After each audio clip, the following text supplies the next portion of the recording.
Mari kita bersatu dalam doa. Bapa, terima kasih untuk kesempatan pada hari ini. Kami siap untuk menyembah dan memuji nama-Mu Tuhan. Hanya di dalam nama Tuhan Yesus Kristus kami siap. Haleluya, amin. Shalom jemaat semua, siap bersukacita dan memuji Tuhan, amin. Haleluya.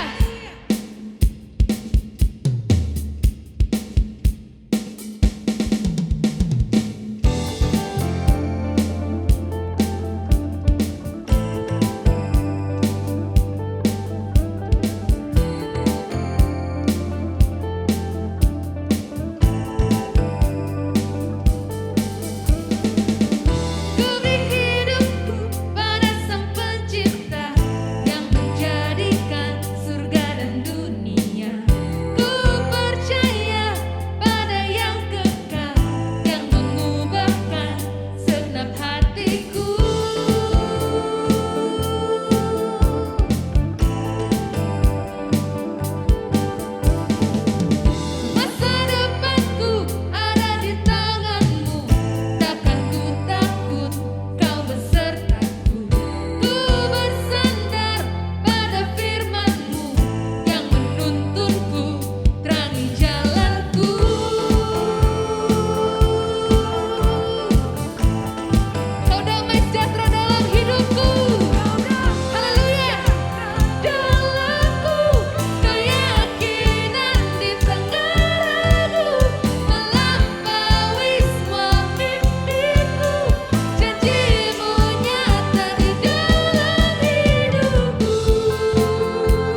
jiwa kita.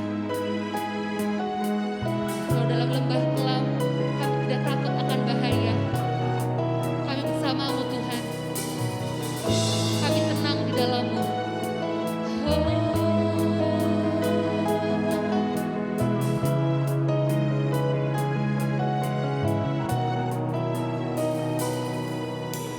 Dari manakah pertolongan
Puji nama Tuhan, Bapak Ibu Saudara sekalian, kita bersyukur kita kembali diberi kesempatan oleh Tuhan untuk kita belajar kembali kebenaran firman Tuhan.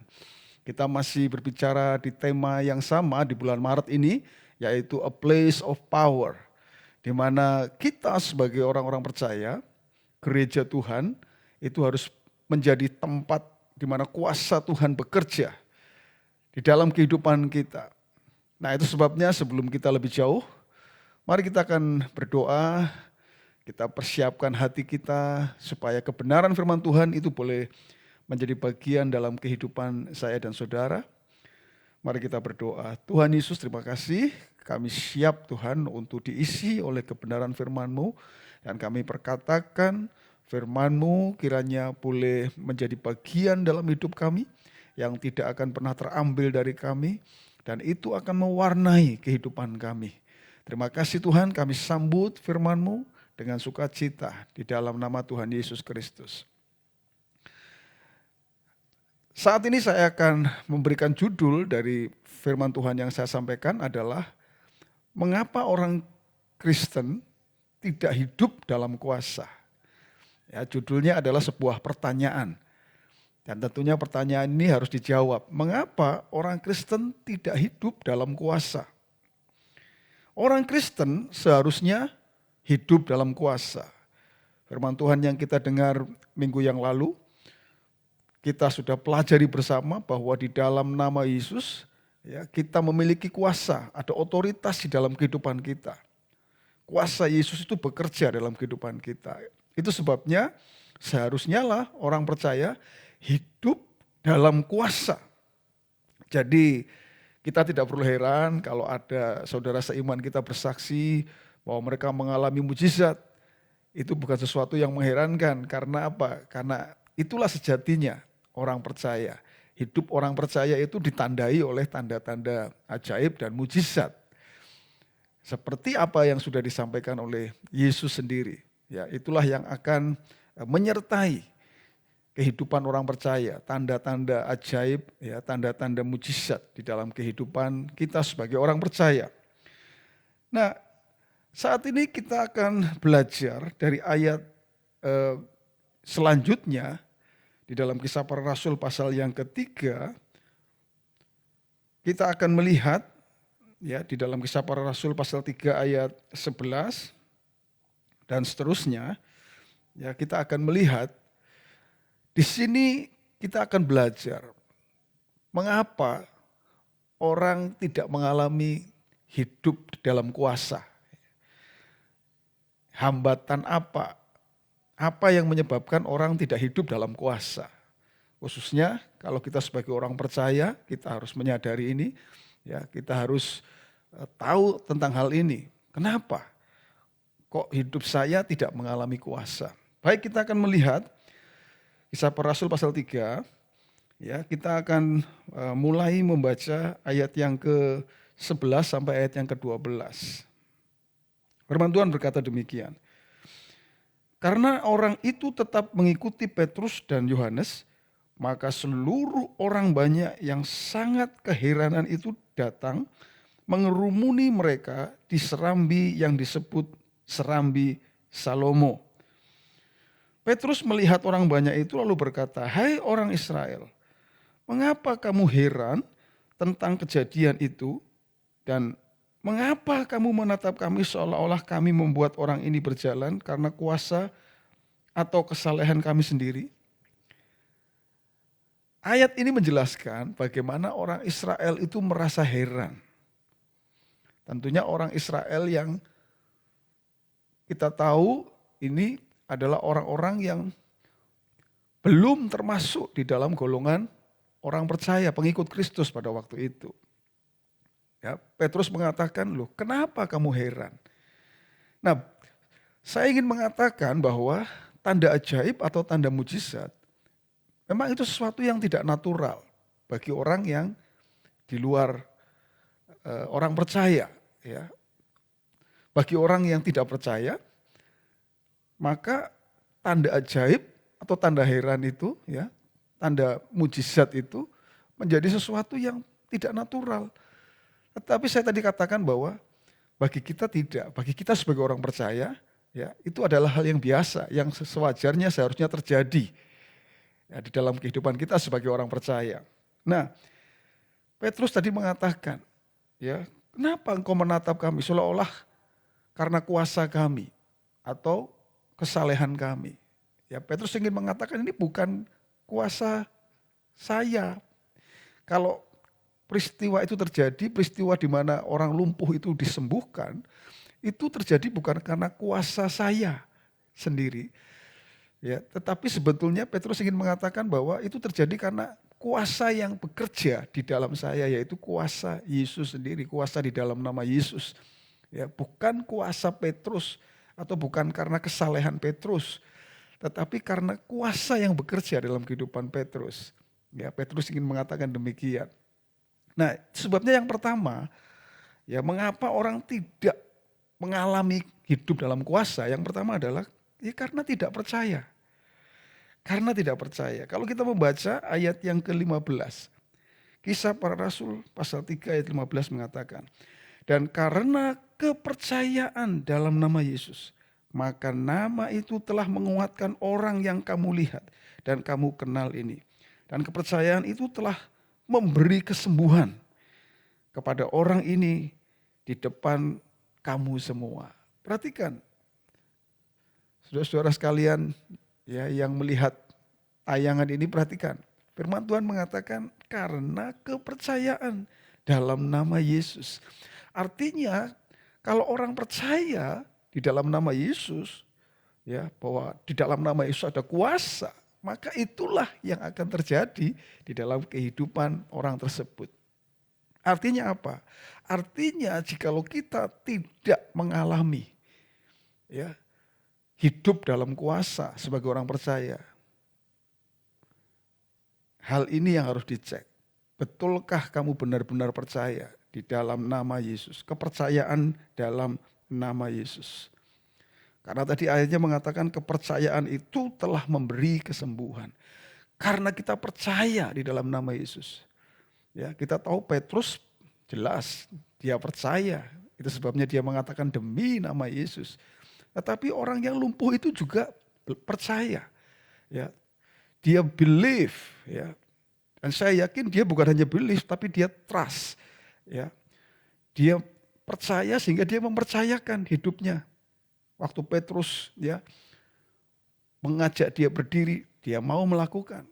Karena kalau tidak, kalau dia tidak percaya, kalau orang lumpuh tidak percaya, dia bisa saja dia mengatakan, Pak Petrus, saya ini sudah sekian lama mengalami sakit lumpuh ini. Tidak mungkin saya bisa berjalan, tidak mungkin saya bisa berdiri dan saya bisa berjalan, itu sesuatu hal yang tidak mungkin.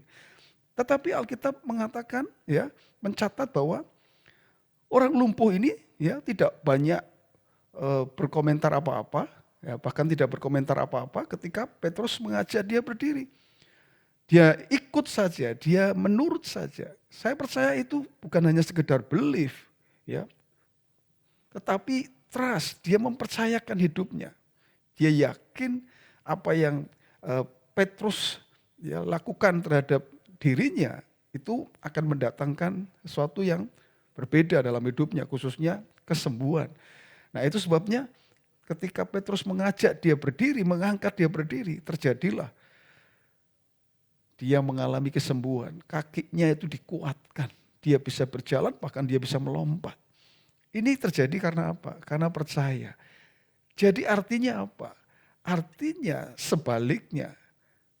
Tidak heran orang tidak mengalami kuasa. Karena apa? Karena dia tidak percaya. Ya, dia tidak mempercayai bahwa di dalam nama Yesus itu ada kuasa. Nah, itu yang pertama, saudara ya. Yang pertama, ya, bahwa apa yang menghambat kita mengalami kuasa Tuhan itu adalah kita tidak percaya atau kurang percaya. Ya, tidak percaya, kurang percaya itu sebenarnya sama saja. Ya. Jadi jika ingin hidup di dalam kuasa, maka kita harus percaya ya, bahwa nama Yesus adalah nama yang berkuasa dan kuasa itu diberikan kepada kita Sehingga di dalam kita itu ada kuasa yang besar. Ya, itu yang pertama. Yang kedua, mengapa ya orang tidak mengalami hidup dalam kuasa? Yang kedua, kalau kita membaca Kisah pasal 3 ayat 17, ayat selanjutnya mengatakan apa? Kisah pasal 3 ayat 17, hai saudara-saudara, aku tahu bahwa kamu telah berbuat demikian karena ketidaktahuan, sama seperti semua pemimpin kamu. Ya, perhatikan Bapak Ibu Saudara sekalian, di sini dicatat bahwa Petrus mengatakan ya kepada mereka bahwa aku tahu bahwa kamu telah berbuat demikian karena ketidaktahuan. Jadi ternyata ya ketidaktahuan ini juga akan menghambat. Ketidaktahuan bahwa sesungguhnya kita sebagai orang percaya kita bisa hidup dalam kuasa.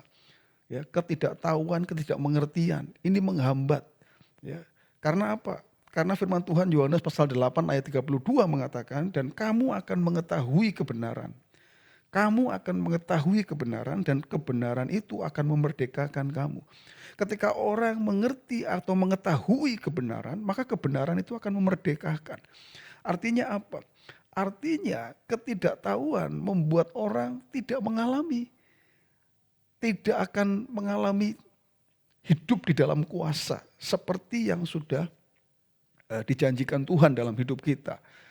Ya, ketidaktahuan itu karena apa? Ya karena orang Kristen tidak mau belajar, tidak mau membaca, tidak mau mendengar firman, merenungkan firman Tuhan. Ya, sehingga kebenaran-kebenaran itu yang seharusnya mereka ketahui, mereka tidak tahu.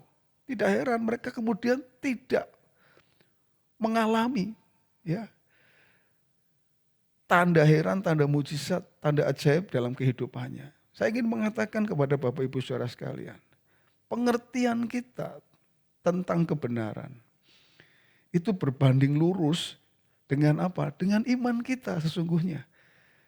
Ya, pengertian kita tentang siapa Tuhan itu berbanding lurus dengan iman kita. Kalau kita percaya bahwa Tuhan itu adalah Tuhan yang berkuasa, maka iman kita juga akan mengatakan yang sama. Jadi pengertian kita itu penting, pengetahuan kita itu penting. Ya, pengetahuan dalam hal ini bukan sekedar pengetahuan di kepala kita, tetapi kita mengerti dengan benar, kita tahu dengan benar. Ya, karena apa? Karena pengertian kita tentang siapa kita di dalam Tuhan akan membuat kita mengerti bahwa oh ternyata di dalam Tuhan hidupku itu penuh dengan kuasa. Karena aku memiliki otoritas di dalam nama Yesus itu, nama yang berkuasa. Kalau kita tidak tahu ini, ya tidak heran. Ya, tidak heran ada orang-orang percaya yang ketika dia mengalami sakit, ketika dia mengalami serangan dari kuasa kegelapan, dia akan mencari hamba Tuhan. Untuk apa? Untuk minta didoakan. Karena apa? Karena dia tidak tahu bahwa dalam dirinya itu ada kuasa. Dia sendiri tidak mengalami hidup dalam kuasa. Nah itu sebabnya hari ini kita belajar sesuatu yang begitu luar biasa. Kalau saudara rindu engkau mengalami hidup dalam kuasa, pelajari firman Tuhan. Apa-apa yang dijanjikan oleh firman Tuhan yang membuat hidupmu akan dipenuhi dengan kuasa. Ya. Firman Tuhan menjanjikan bahwa roh yang ada di dalam kita lebih besar daripada roh yang ada di dunia ini. Itu artinya apa? Artinya hidup kita itu penuh dengan kuasa. Kita bisa menang atas apapun, roh apapun di dunia ini karena kita punya Roh Kudus di dalam hidup kita. Artinya hidup kita penuh dengan kuasa. Tapi itu tidak akan pernah terjadi kalau kita tidak mengerti kebenaran ini. Jadi saya ingin katakan, ini hal yang kedua yang menghambat orang tidak hidup dalam kuasa. Yaitu apa? Yaitu ketidaktahuan, ketidakmengertian tentang kebenaran. Bahwa di dalam Tuhan hidup kita ini adalah orang-orang yang dipenuhi dengan kuasa. Ya, ketika kuasa Tuhan itu bekerja dalam hidup kita, kuasa Yesus bekerja dalam hidup kita, maka kita akan hidup dalam kuasa. Tanda-tanda ajaib, tanda-tanda mujizat terjadi dalam kehidupan saya dan saudara. Ya, itu yang kedua. Yang ketiga, apa yang menghambat? Orang tidak hidup dalam kuasa, apa yang menghambat kita? Orang percaya sehingga kita tidak mengalami hidup dalam kuasa. Yang ketiga adalah ya karena kita tidak bertobat dan tidak menerima Yesus sebagai Tuhan dan Juru Selamat. Ya. Orang Kristen, ya, namanya orang Kristen, belum tentu dia mengenal Yesus. Belum tentu. Ya. Itu sebabnya jadilah orang percaya, orang Kristen yang betul-betul mengenal Yesus dan menerima Yesus. Bertobat ya dan menerima Yesus, lahir baru. Supaya apa? Supaya kita hidup dalam kuasa. Karena ini, yang ketiga ini adalah hal yang mutlak, yang tidak bisa ditoleransi. Ya, engkau harus hidup di dalam Yesus. Engkau harus ada di dalam Yesus. Engkau harus menerima Yesus. Karena apa? Karena kenapa kita hidup dalam kuasa? Justru karena Yesus ada di dalam kehidupan kita. Sehingga kuasanya bekerja dalam kehidupan kita.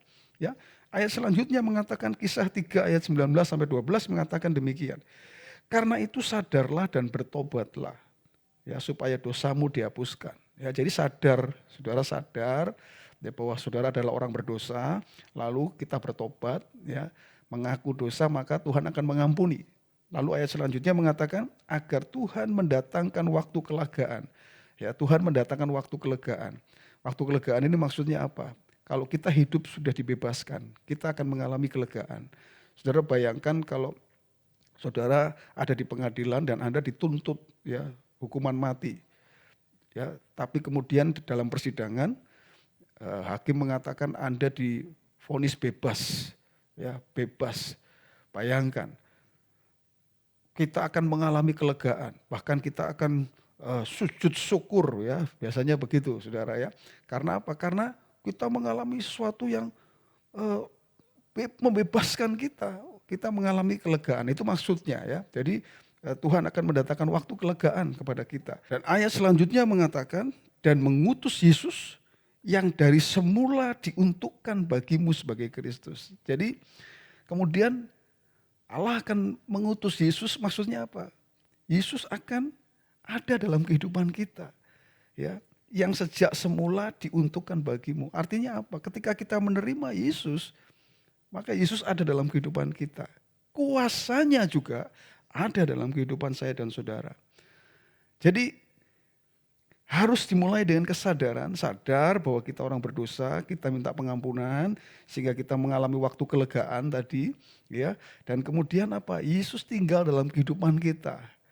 Ya, ketika Yesus tinggal dalam kehidupan kita, itulah yang membuat hidup kita itu dipenuhi dengan kuasa. Perhatikan, Filipi pasal 4 ayat 13, ayatnya mengatakan demikian. Segala perkara dapat kutanggung di dalam Dia yang memberi kekuatan kepadaku. Tapi menarik dalam bahasa Indonesia sehari-hari, Filipi pasal 4 ayat 13 tadi mengatakan demikian. Dan kuasa yang diberikan Kristus kepada saya, perhatikan karena Kristus sudah ada dalam hidup kita, ayatnya mengatakan dan kuasa yang diberikan Kristus kepada saya mempunyai kekuatan untuk menghadapi segala rupa keadaan. Nah, kekuatan itu menggunakan kata endunamo, artinya kuasa sebetulnya, kuasa yang ada di dalam kehidupan kita, kuasa yang ada di dalam kita, ya. Itu yang akan membuat kita hidup di dalam ya tanda-tanda ajaib dan tanda mujizat. Ya, tadi untuk menghadapi segala rupa keadaan. Di dalam segala rupa keadaan kita tetap akan mengalami mujizat, mengalami tanda ajaib di dalam kehidupan kita sebagai orang percaya. Ya, bahkan di dalam Efesus pasal 3 ayat yang ke-20 dikatakan demikian. Bagi dialah yang dapat melakukan jauh lebih banyak daripada yang kita doakan ya atau pikirkan. Seperti yang ternyata dari kuasa yang bekerja di dalam kita. Perhatikan ayat ini, kalimat ini. Seperti yang ternyata dari kuasa yang bekerja di dalam kita. Jadi ada kuasa yang bekerja di dalam kita. Yaitu apa? Karena ada Yesus, ada Kristus yang ada di dalam kita. Dan kuasa Kristus itu bekerja di dalam kehidupan saya dan saudara. Tidak heran kemudian hidup kita akan mengalami tanda-tanda heran, tanda mujizat. Karena ada kuasa yang bekerja di dalam kehidupan saya dan saudara. Nah itu sebabnya yang ketiga ini menjadi penting. Yaitu apa? Kalau engkau ingin mengalami kuasa, ya, hidup dalam kuasa, siapapun engkau hari ini yang mendengar firman, sekalipun engkau orang Kristen, saya ingin katakan, terima Yesus sebagai Tuhan dan Juru Selamat dalam hidupmu. Dan biarkan Kristus tinggal dalam hidupmu. Karena ketika Yesus tinggal dalam hidupmu, Kristus tinggal dalam hidupmu, kuasanya itu akan bekerja di dalam kehidupan saya dan saudara. Ya, dan itu akan memberikan kekuatan, ya, menghadapi segala rupa keadaan. Ya, itu sebabnya engkau harus menjadi orang percaya yang menerima Yesus di dalam hidupmu. 3 hal yang menghambat. Tidak percaya, ketidaktahuan, ya, belum menerima Yesus. Itu sebabnya orang tidak mengalami. Tapi ketika 3 hal ini, ya, Anda memiliki yang sebaliknya, bahwa Anda adalah orang yang percaya, ya, tanda heran itu bukan hal yang aneh lagi. Ya, kita tidak heran dengan tanda ajaib. Kenapa? Karena sudah seharusnya lah kita mengalami itu sebagai orang percaya. Ya, kita menjadi orang yang mengerti kebenaran. Kebenaran itu akan memerdekakan kehidupan kita. Siapa kita di dalam Tuhan? Kita tahu bahwa saya di dalam Tuhan adalah orang yang penuh dengan kuasa. Saya di dalam Yesus adalah orang yang penuh dengan kuasa. Ya. Dan jadilah orang yang menerima Yesus sebagai Tuhan dan Juru Selamat. Karena itulah titik mulanya engkau mengalami hidup dalam kuasa. Puji nama Tuhan, kiranya kebenaran firman Tuhan ini boleh menjadi kebenaran yang boleh memberkati saudara. Hidupmu diubahkan. Percayalah, engkau akan hidup dalam kuasa. Engkau menjadi a place of power. Hidupmu akan betul-betul hidup dalam kuasa. Puji nama Tuhan. Mari kita berdoa. Tuhan Yesus, kami bersyukur kami boleh menerima kebenaran firman-Mu kembali, dan firman-Mu ini memberikan pengertian kepada kami Tuhan. Supaya kami waspada dengan kehidupan kami. Kami ingin supaya hambatan-hambatan itu tidak terjadi dalam kehidupan kami. Ketidakpercayaan, ketidaktahuan. Bahkan kami mengenal Engkau sebagai Tuhan dan Juru Selamat yang hidup dalam hidup kami. Kami mau Tuhan supaya itulah yang terjadi di dalam kehidupan kami sebagai orang yang percaya. Terima kasih Tuhan, kami terima kebenaran-Mu ini menjadi bagian dalam hidup kami Tuhan. Mewarnai kehidupan kami sehingga hidup kami betul-betul ditandai dengan kehidupan yang dipenuhi dengan kuasa sebagai orang-orang yang percaya. Terima kasih Tuhan Yesus, terima kasih. Bapak Ibu saudara sekalian, saat ini kita akan masuk di dalam persekutuan dengan tubuh dan darah Tuhan. Saudara bisa mempersiapkan roti dan anggur di rumah saudara masing-masing. Haleluya. Mari kita angkat roti dengan tangan kanan kita sebagai penghormatan kita, penghargaan akan tubuh Tuhan. Dan dengarkan firman Tuhan. Firman Tuhan berkata demikian. Sebab apa yang telah kuteruskan kepadamu, telah aku terima dari Tuhan.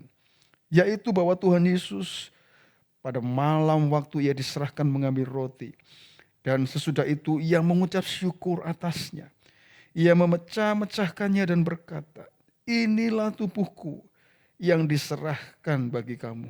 Perbuatlah ini menjadi peringatan akan aku.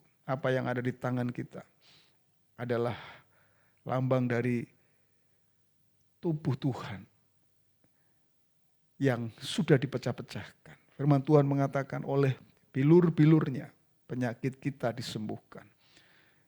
Itulah sebabnya Kita bersyukur kita menikmati persekutuan di dalam tubuh Kristus ini. Saya mengajak kita, mari kita akan makan bersama-sama dengan ucapan syukur.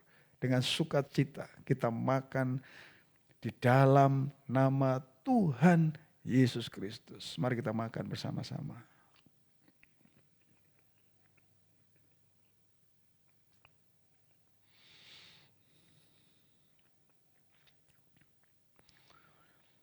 Mari kita angkat cawan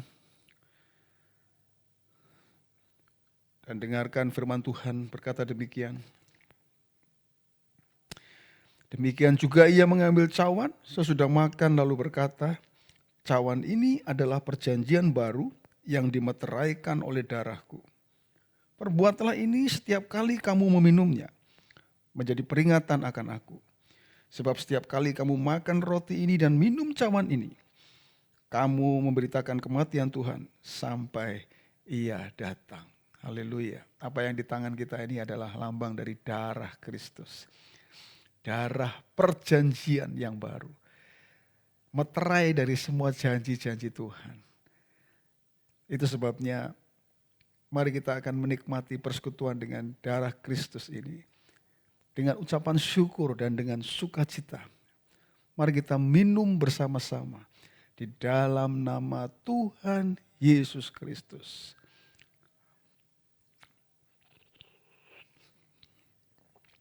Haleluya. Terima kasih Tuhan. Terima kasih Tuhan Yesus. Tuhan, kami bersyukur Tuhan. Kami boleh beribadah, kami boleh memuji ya dan menyembah Tuhan. Kami boleh mendengar kebenaran firman-Mu yang boleh memberikan pengertian kepada kami supaya kami menjadi orang percaya yang tidak salah, ya, supaya kami betul-betul menghidupi kebenaran. Kami hidup di dalam kuasa seperti yang Tuhan mau, seperti yang Tuhan kehendaki dalam kehidupan kami. Kami terima Tuhan. Dan kami bersyukur kami boleh menikmati persekutuan dengan tubuh dan darah-Mu ya Tuhan.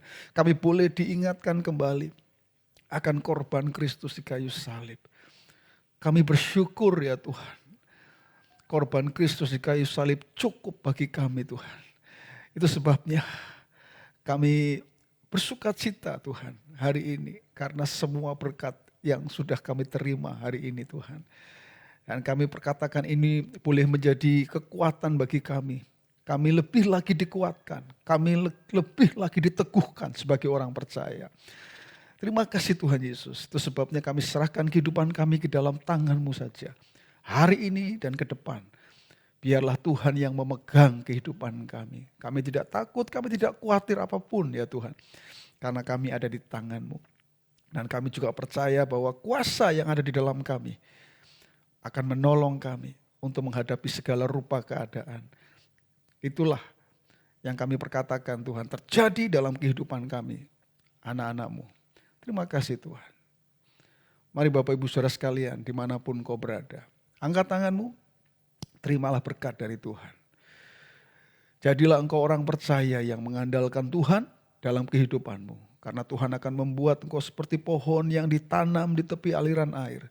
Engkau tidak pernah takut tahun-tahun kering. Karena apapun yang diperbuat tanganmu Tuhan akan buat berhasil. Engkau terus naik dan tidak turun. Engkau jadi kepala dan bukan jadi ekor. Surga terbuka, dibukakannya tingkap di langit, dicurahkannya berkat bagi setiap engkau. Apa yang dicari oleh bangsa-bangsa. Bapamu yang di surga tahu bahwa engkau memerlukan semuanya itu. Firman Tuhan berkata, carilah dahulu kerajaan Allah dan kebenarannya. Maka semuanya akan ditambahkan kepadamu. Pada akhirnya Tuhan, hanya bagimulah segala pujian, segala hormat, kemuliaan. Dahulu, sekarang, sampai selama-lamanya. Bapak Ibu Saudara sekalian, firman Tuhan berkata, Tuhan memberkati engkau dan melindungi engkau. Tuhan menyinari engkau dengan wajah-Nya dan memberi engkau kasih karunia. Tuhan menghadapkan wajah-Nya kepadamu dan memberi engkau damai sejahtera. Roh Kudus menyertai engkau mulai sekarang ini sampai selama-lamanya. Di dalam nama Tuhan Yesus, orang percaya katakan bersama, amin. Angkat tanganmu saudara, katakan,